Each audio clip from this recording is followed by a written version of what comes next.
ఉగాది అంటే కేవలం కొత్త సంవత్సరం మాత్రమే కాదు, మన జీవితానికి ఒక దిక్సూచి. ఈ పండుగలో అత్యంత ముఖ్యమైనది ఉగాది పచ్చడి. ప్రకృతి ప్రసాదించిన 6 రుచుల కలయికే ఈ పచ్చడి.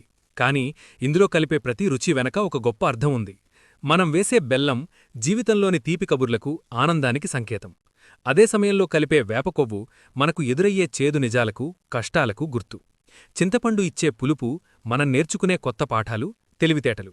పచ్చిమామిడిచ్చే వగరు మన జీవితంలో కలిగే కొత్త అనుభవాలు, ఆశ్చర్యాలు.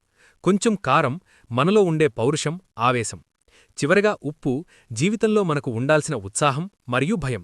ఈ 6 రుచులు విడివిడిగా ఉంటే ఒక్కో రుచి మాత్రమే, కాని అన్నీ కలిస్తేనే అది రుచికరమైన ఉగాది పచ్చడి. అలాగే మన జీవితం కూడా కష్టసుఖాలు, కోపతాపాలు అన్నీ కలిస్తేనే అది పరిపూర్ణమైన జీవితమవుతుంది.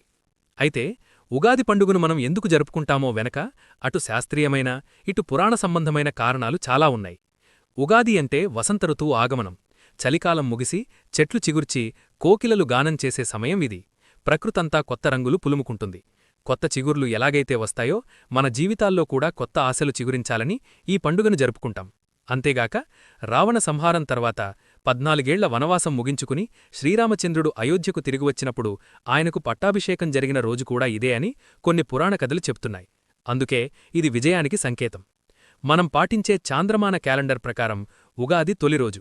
ఈ రోజున పంచాంగ శ్రవణం చేస్తారు. అంటే రాబోయే ఏడాదిలో మన జాతకాలు ఎలా ఉన్నాయి, వర్షాలు ఎలా కురుస్తాయి, లాభనష్టాలు ఎలా ఉంటాయో తెలుసుకొని మానసికంగా సిద్ధమవ్వడం దీని ఉద్దేశం. రాబోయే ఈ కొత్త ఏడాదిలో ప్రతి అనుభవాన్ని చిరునవ్వుతో స్వీకరిద్దాం. ఈ ఇన్ఫర్మేషన్ నచ్చితే లైక్ చేయండి. ఇలాంటి మరిన్ని వీడియోస్ కోసం మన ఛానల్ని సబ్స్క్రైబ్ చేసుకోండి.